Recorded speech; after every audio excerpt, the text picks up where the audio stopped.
Good morning students. एक नए video के साथ फिर से हम तुम लोगों के सामने आ चुके हैं। एक अर्ली मिडिवल इंडियन हिस्ट्री के एक बहुत ही इंपॉर्टेंट टॉपिक है ट्रिपाटाइट स्ट्रगल। उसके बारे में आज बात करना है। ये जो लोग जनरल में पढ़ रहे हो, थर्ड सेमेस्टर और ऑनर्स में पढ़ रहे हो, तो तुम लोग के लिए बहुत ही काम में आने वाला है ये वीडियो। और जो नौकरी के लिए प्रिपरेशन भी ले रहे हो अर्ली मिडिवल इंडियन हिस्ट्री से, ये यहाँ से क्वेश्चन बहुत आता है कि ट्रिपाटाइट स्ट्रगल किसके साथ हुआ था। तो ये एक बहुत ही तुम लोगों को लगता है कि एक जटिल बहुत ही विषय है। तो हम थोड़ा सा इजी वे में बहुत ही संक्षेप में हम बात करना चाहेंगे। क्या तुम लोगों को इससे थोड़ा बहुत मदद मिलेगी जरूर। तो पहले ये समझ लेते हैं। ये डाइनी तरवाल हमने पिक्चर हमने दिया है, यहाँ पर मिडिल में कनौज लिखे हैं और ऊपर देखो पाला। बाई तरफ लिखा हुआ है राष्ट्र प्रतिहारा एंड नीचे लिखा हुआ है राष्ट्रकूटा। तो ट्रिपाटाइट स्ट्रगल क्या है पहले ये समझ लेते हैं। ये ट्रिपाटाइट स्ट्रगल कनौज को लेके, ये तुम लोग को याद रखना है, कनौज को लेके 8th सेंचुरी के बाद 9th सेंचुरी, इस बीच में 100 साल से भी ज्यादा टाइम कनौज किसके अंडर में रहेगा। भारतवर्ष के उस वक्त के तीन सबसे बड़े जो डायनेस्टी थे, बड़े जो राज्य थे, पाला, प्रतिहारा, राष्ट्रकूटा, इन तीनों शक्तियों के साथ जो लड़ाई हुआ था, इसी को कहा गया है ट्रिपाटाइट स्ट्रगल। तो आशा करते हैं तुम लोगों को समझ में आ गया होगा। लेकिन मेन जो स्ट्रगल 100 साल तक चला था, लेकिन बाद में भी ये कंटिन्यू किया गया था, मतलब कंटिन्यू हुआ था।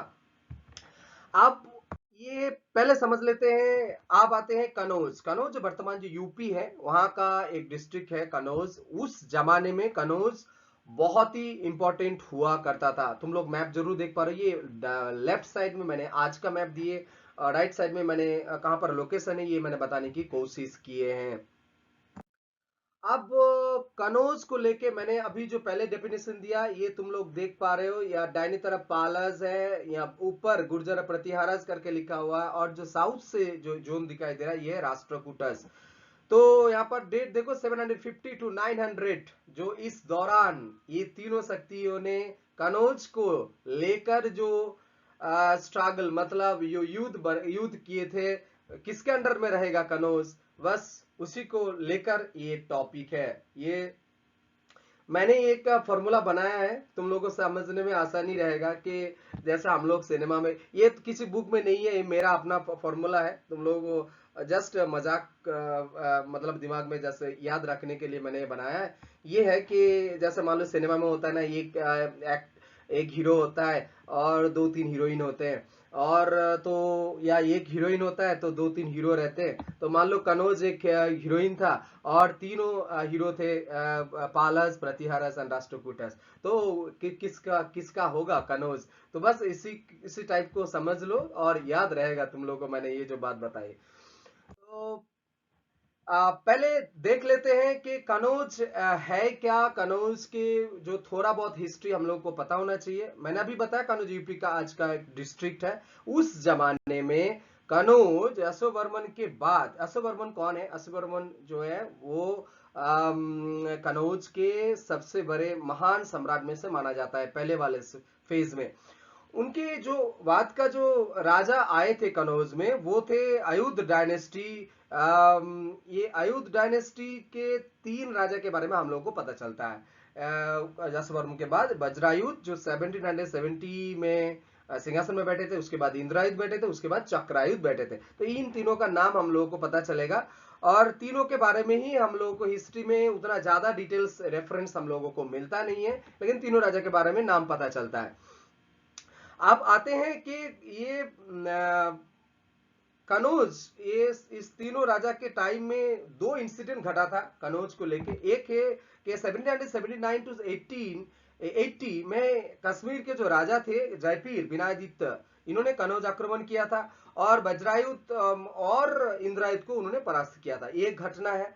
दूसरी घटना क्या है, कनौज को लेके पाला, राष्ट्रकूटस एंड प्रतिहारस, इन तीनों राष्ट्र मिलके, इन तीनों शक्ति मिलके कनौज को लेकर जो युद्ध हुआ था। मतलब ये आयुध डायनेस्टी के दौरान ये दो इंसिडेंट सबसे चमकदार घटना हिस्ट्री में माना जाता है। अब मैंने जो अभी बताया कि थ्री पावर्स, ये मैंने बाईं तरफ लिख दिए हैं, तुम लोग जरूर देख पा रहे हो। पालस कहाँ से थे? वो बंगाल से थे। गुर्जर प्रतिहार कहाँ से थे? वो मालवा राजपूताना एरिया से थे। राष्ट्रकूटस फ्रॉम साउथ से थे। तो इन्होंने तीनों मिलके ये जो देख देख रहे हो तुम लोग, 1750 टू 900 सी तक इन लोगों का लड़ाई चला था। अब आते हैं व्हाई कनौज। कनौज को कंट्रोल करने के लिए इतना मारा मारी क्यों था? कनौज के बारे में थोड़ा सा एक स्टोरी बता देते हैं, तुम लोगों को याद रहेगा। गुप्त साम्राज्य के पतन के बाद जो नॉर्थ इंडिया थे, वहां पर सब कोई बड़ा राजा नहीं आया था और राज्य भी नहीं बना था। हर्षवर्धन के टाइम जो ऐसा घटना हुआ था, हर्षवर्धन कौन थे? हर्षवर्धन थे जो पुष्यभूति राज हर्षवर्धन। इनके दौरान हम लोग जो घटनाएं जानते हैं हिस्ट्री के, जो शशांक और हर्षवर्धन के साथ युद्ध हुआ था। किसको लेके? कनौज के ऊपर। जो कनौज के जो उस वक्त के अधिपति थे ग्रह वर्मा। तो ऐसा कहा गया कि शशांक ग्रह वर्मा को आक्रमण किए थे और ग्रह वर्मा का डेथ हो चुका था। और ये ग्रह वर्मा का ही वाइफ था राजश्री। राजश्री कौन थे? हर्षवर्धन का बहन थे। तो हर्षवर्धन कहाँ से थे? पुष्यभूति डायनेस्टी से थे। और यहाँ पर बर्मन डायनेस्टी, ऐसा कहा गया कि ग्रह वर्मा जो कनौज के राजा थे, तो वो हर्षवर्धन के, ऐसा बोला जाता है कि जो बहन के जो हस्बैंड है वो थे। जब ग्रह वर्मा का डेथ हो चुका था, तब पुष्यभूतिराज हर्षवर्धन को कनौज के जो भी एडमिनिस्ट्रेशन के लोग थे उन्होंने बोला कि एक साथ आप आइए, एक साथ मिलके कंट्रोल कर लीजिए, क्योंकि राजश्री जो थे उनके कोई पुत्र नहीं थे। तो राजश्री विधवा हो चुके थे, अब उनका बहन था। तो इसके बाद हर्षवर्धन ने क्या किया? पुष्यभूति का और कनौज डायनेस्टी के एक साथ मिला दिए, कनौज को अपना सेंटर बना लिए। और फिर हर्षवर्धन के दौरान कनौज एक पॉलिटिकल कल्चरल सेंटर बन चुका था। और उस जमाने में कनौज बहुत ही फेमस हो चुके थे। ऐसा कहा गया है कि नॉर्थ इंडिया में अगर पॉलिटिक्स को कंट्रोल करना है तो कनौज उसके पास रहना चाहिए। जिसके पास कनौज है उसके पास नॉर्थ इंडियन पॉलिटिक्स है, तो ऐसा कहा गया है। और इकोनॉमिक पर्पस ऐसा कहा गया कि बहुत सारे जो बिजनेस सेंटर हुआ करता था उस जमाने में कनौज। तो बहुत सारे राजाओं का ये उस वक्त के, जो मैंने अभी जो तीन डायनेस्टी दिखा है, पालस, राष्ट्रकूटस और जो प्रतिहारस, तो इन तीनों का आप देखो, इकोनॉमी तो बहुत ही इंपॉर्टेंट पार्ट्स होते हैं। इकोनॉमी के बिना कोई राज्य नहीं चलेगा। हर कोई चाहेगा कि उस इकोनॉमिक जोन को अपने कंट्रोल में लिया जाए जहां पर इकोनॉमिक प्रॉस्पेरिटी बना हुआ है। और एक इंपॉर्टेंट बात, यहाँ से प्रोडक्शन बहुत अच्छा होता था। गंगा या यमुना जो रिवर है, वो दोआब जो अंचल हम लोग बोलते हैं, वो दोआब एरिया जहां पर प्रोडक्शन सबसे, खेती बाड़ी बहुत अच्छा होता था, वही वो भी कनौज के एरिया में ही पड़ता है। तो इकोनॉमिक प्रॉस्पेरिटी बना हुआ था। अब आते हैं कनौज को लेकर ट्रिपाटाइट स्ट्रगल के जो दो फेज हम तुम लोगों के साथ बात करेंगे। याद रखना है, जो ट्रिपाटाइट स्ट्रगल हुआ था वो दो फेज में, ज्यादातर जो आ, और ज्यादा याद रखने की जरूरत नहीं है। दो युद्ध के बारे में तुम लोगों को पता होना चाहिए कि हम दो ही युद्ध के बारे में बता रहे हैं। तो पहले पहले कौन थे? हम लोग ये बता सकते हैं कि जो ईस्टर्न इंडिया में पालस जो है वो चाहते थे कि कनौज को कंट्रोल करे। ईस्टर्न इंडिया के उस वक्त पालस के सबसे बड़े रूलर थे धर्मपाल, जो मैंने बाएं तरफ लिखा है, 775 टू 1812, ये थे धर्मपाल।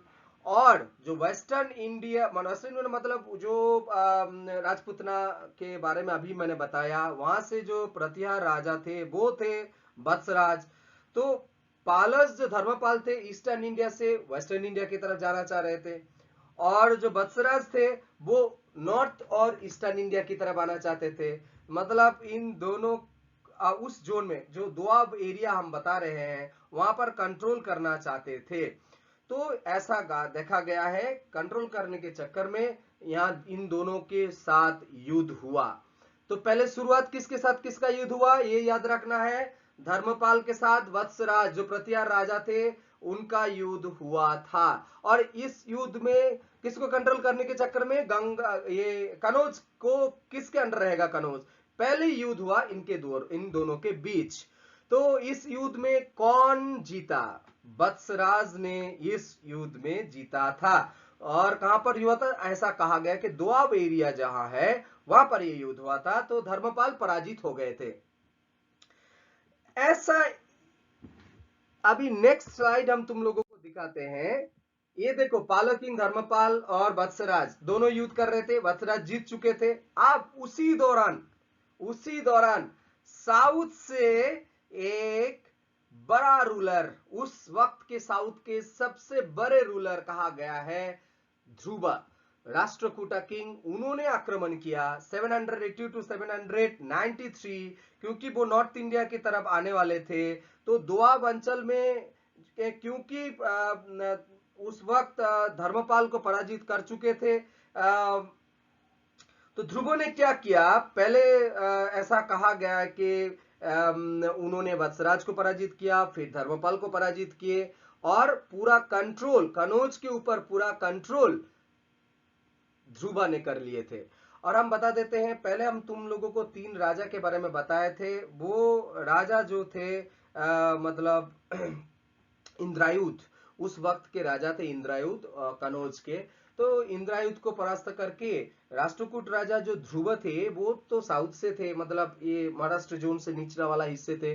तो उनको वो ज्यादा देर तक वहां पर रह नहीं पाए थे, क्योंकि उनको बहुत दिन तक वहां पर नॉर्थ में रहना उनका अपने राज्य में गड़बड़ हो रहा था। तो इसीलिए क्या किए, उन्होंने इंद्रायुध को वहां पर अपना फ्यूडल किंग बना के उन्होंने छोड़ दिए कि वो साउथ की तरफ आ चुके थे।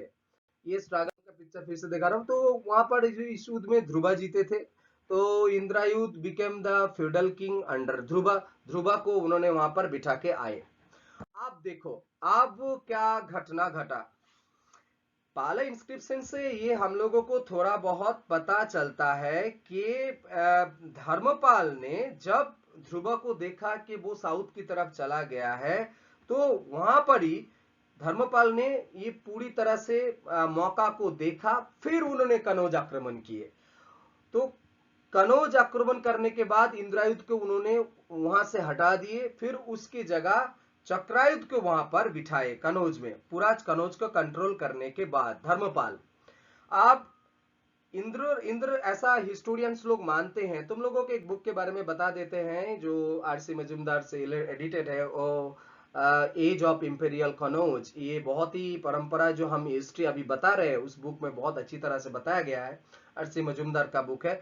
तो ऐसा कहा गया कि इंद्र राजा और जो इंद्रायुध थे वो एक ही आदमी थे, ऐसा बोला जाता है। अब देखो कि क्योंकि इंद्रायुध को किसने वहां पर बिठाया था? राष्ट्रकूट राज ध्रुव ने बताया था, मतलब वहां पर बिठाए थे। तो धर्मपाल ने क्या किए, पहले उन्होंने इंद्रायुध को पराजित किए, फिर उसको वहां से हटाया, फिर वहां पर चक्रायुध को बिठाए। और ऐसा कहा गया है कि पाल इंस्क्रिप्शन में धर्मपाल के जो इंस्क्रिप्शन है वहां से हम लोग इंफॉर्मेशन मिलते हैं कि उन्होंने पूरा उत्तर भारत, मध्य भारत के विस्तीर्ण इलाके में उन्होंने अपना कंट्रोल बना लिए थे। पूर्व राजपूताना, मालव, बेरर, ये सब एरिया धर्मपाल के अंडर आ चुके थे। लेकिन यहाँ पर डायरेक्ट कंट्रोल उनका नहीं था। ऐसा कहा गया कि ये इन्फ्लुएंशियल एरिया थे, मतलब प्रभावाधीन जिसको हम लोग बोलते हैं, इनडायरेक्टली कंट्रोल इनके ऊपर बना हुआ था। अब देखो और एक स्टोरी, पहला युद्ध तो यहीं पर खत्म हो गया, मतलब ध्रुव जीत गए और इंद्रायुध को बिठा दिए, ये खत्म हो गया। अब दूसरा युद्ध यहां से शुरू होता है। इंद्रायुध को धर्मपाल ने पराजित कर लिया, धर्मपाल के अंडर में कनौज आ गया। दूसरा युद्ध यहीं से शुरू होता है। अब देखो मैंने यहां पर दिया है, न्यू बैटल करके लिखा है, धर्मपाल पाल राजा।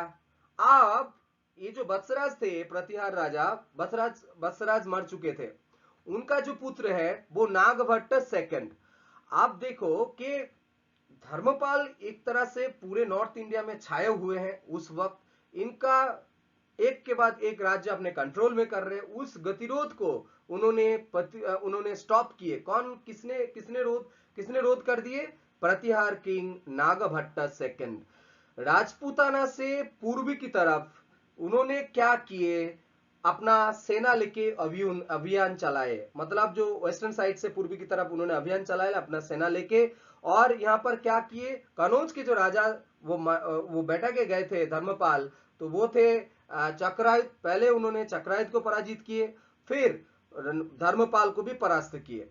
और ऐसा कहा गया है कि वो पूर्व ईस्टर्न साइड मुंगेर मुंगेर तक इन्होंने अपना अभियान चलाए थे। मुंगेर कहाँ है, बिहार में। अब मुंगेर, ऐसा कहा, मुंगेर जो है एरिया जो है धर्मपाल के बहुत ही इंपॉर्टेंट एरिया थे। ऐसा कहा गया कि उन्होंने गौरादीप ऐसा कहा गया कि धर्मपाल के बारे में। तो इस यात्रा में 3 लोगों का हेल्प लिए थे नागाभट्ट सेकंड, ऐसा कहा गया है। फ्यूडल किंग थे 3 जो नागाभट्ट सेकंड के अंडर में था।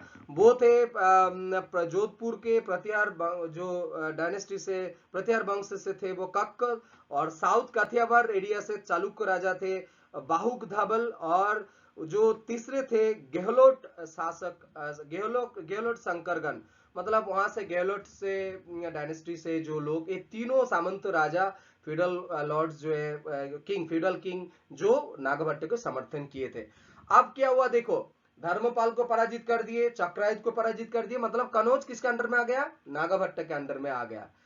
फिर इस तरीके से जब नागाभट्ट पूरी तरह से नॉर्थ इंडिया में छाए हुए हैं, ये बात पहुंची साउथ में। साउथ में उस वक्त जो राष्ट्रकूट राजा थे वो उसका नाम था Govind the third. Govind the third कौन थे, वो ध्रुवा का लड़का, मतलब ध्रुवा का पुत्र थे, तो जिसके पापा आक्रमण किए थे। अब ध्रुव के पास जब गए, उनके सोच में ये आया, मेरे पापा का दखल किया हुआ कनौज, अब ये नागाभट्ट अपने कैप्चर में ले लिए हैं, तो उनको गुस्सा आया।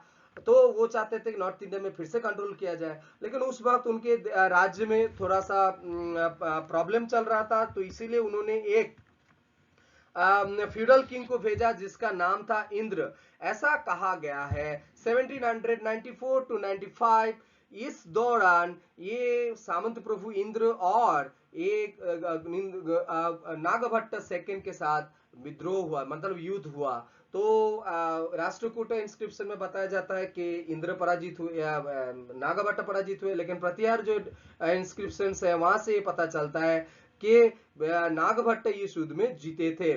तो नागभट्ट ऐसा जीते थे, और ऐसा कहा गया है कि नागभट्ट पूरी तरह से उस एरिया में पूरे छाए हुए थे। बस ये न्यूज अगर प्रतिहार लिपि के हिसाब से हम लोग मान ले कि नागभट्ट ये जीता था, बस ये न्यूज वहां पर तृतीय गोविंद के पास आया। फिर उन्होंने एक बहुत बड़ा फोर्स लेके उत्तर की तरफ चल दिए, और ऐसा कहा जाता है कि इस बार तृतीय गोविंद ने नागभट्ट को पराजित किए और गंगा यमुना के जो दोआब अंचल है वहां पर पहुंच गए।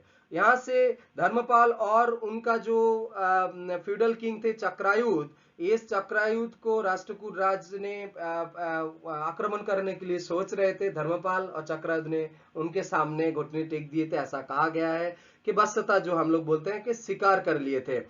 और ऐसा कहा गया है कि इस बार भी, मतलब गोविंद थर्ड पूरी तरह से नॉर्थ इंडिया को कैप्चर कर लिए। अब ऐसा कहा गया कि गोविंद थर्ड जो है वो उसके पापा की तरफ, फिर उनको नॉर्थ में ज्यादा दिन वो रह नहीं पाए, फिर साउथ की तरफ चले गए, क्योंकि उनका जो अपने राज्य है वो बहुत दूर था कनौज से। तो इन्होंने फिर वहां पर लौट गए, और इस लौटने के चलते क्या हुआ, ऐसा स्टूडेंट्स लोग मानते हैं कि धर्मपाल जो है वो गोविंद थाट को बुलाए थे, क्योंकि प्रतिहार राज के साथ उनका बहुत ही युद्ध चल रहा था। तो ये इसका हालांकि जो ओरिजिनल जो सोर्स हम लोगों को पता नहीं चलता, लेकिन स्टूडेंट्स लोग कोई बताते हैं। तो 1800 अब क्या हुआ देखो, पूरा नॉर्थ जो है गोविंद थाट चले गए, और इधर नागभट्ट अपने एरिया में चले गए।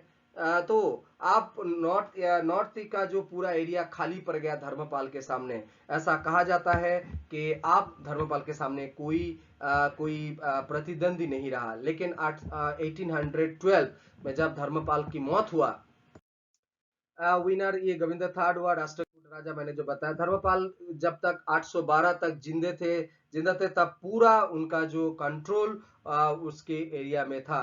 अब किसी भी बड़े शक्ति के साथ उसका कोई झड़प नहीं हुआ था।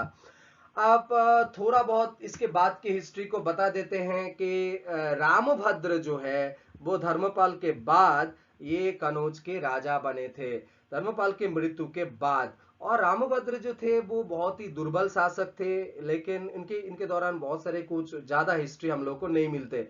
और धर्मपाल की मौत हो जाने के बाद उनका जो लड़का था वो देवपाल थे, देवपाल वो सिंहासन में बैठे थे।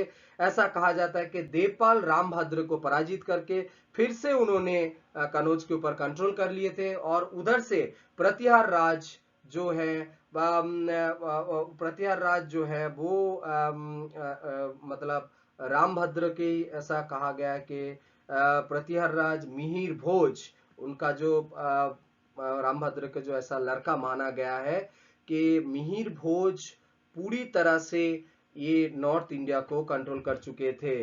तो ऐसा भी कहा गया कि बुंदेलखंड जो एरिया है उस एरिया में देवपाल और देवपाल के बाद के जो पाल राजा आए वो बहुत ही दुर्बल राजा थे। तो मिहिर भोज के बारे में ऐसा कहा गया कि पूरे नॉर्थ इंडिया में उन्होंने कंट्रोल कर लिए थे। हालांकि 867 में राष्ट्रकूट राज ध्रुवा सेकेंड ध्रुवा फिर उन्होंने आक्रमण किए थे, फॉर ऐसा भी कहा गया मिहिर भोज को उन्होंने पराजित किए।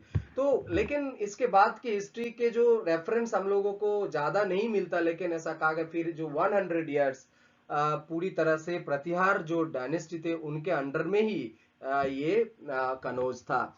तो ये जो मैंने थोड़ा सा हिस्ट्री बताए, आप इसका जो कंक्लूजन हम बताएंगे वो है कि हालांकि इस पीरियड के लेकर हम लोग के पास रेफरेंस बहुत ही कम है, लेकिन ये हम बता सकते हैं कि हम लोग बता सकते हैं कि आयत डायनेस्टी के बाद जो 9th सेंचुरी के एंड तक ये जो स्ट्रगल चल रहा था, उसके बाद के जो 9th सेंचुरी के एंड के जो स्टोरी है वो प्रतिहार जो राजा थे उनके अंडर में कनौज आ चुका था। और उसके बाद कनौज में प्रॉस्पेरिटी देखा गया था, क्योंकि गोल्डन पीरियड कहा जाता है 100 इयर्स, जो नेक्स्ट 100 इयर्स ऐसा का जो मिहिर भोज से ही शुरू हो चुका था। तो ये थे ट्रिपाटाइट स्ट्रगल। तुम लोगों को दो युद्ध के बारे में याद रखना है। एक कंक्लूजन हम बता देते हैं कि पहला हुआ था पालस मतलब धर्मपाल वत्सराज, फिर तीसरा आए थे कौन, तीसरा आए थे ध्रुवा राष्ट्रकूट राज। फिर दूसरा युद्ध क्या हुआ था, धर्मपाल और नागभट्ट सेकेंड। फिर तीसरा कौन आए थे राष्ट्रकूट राजा से, ये आए थे गोविंद थर्ड। तो ये दो युद्ध तुम लोगों को लिखना है, बाद की जो स्टोरी है वो कंक्लूजन में लिखना है। तो आशा करते हैं तुम लोगों को थोड़ा बहुत समझ में आया होगा। तो बुक पढ़ो, बुक में और भी आसान हो जाएगा तुम लोगों को समझने में। तो वीडियो यहीं पर खत्म करते हैं, मिलते हैं नेक्स्ट वीडियो में। तब तक के लिए सबको बहुत बहुत धन्यवाद वीडियो को देखने के लिए। Thank you.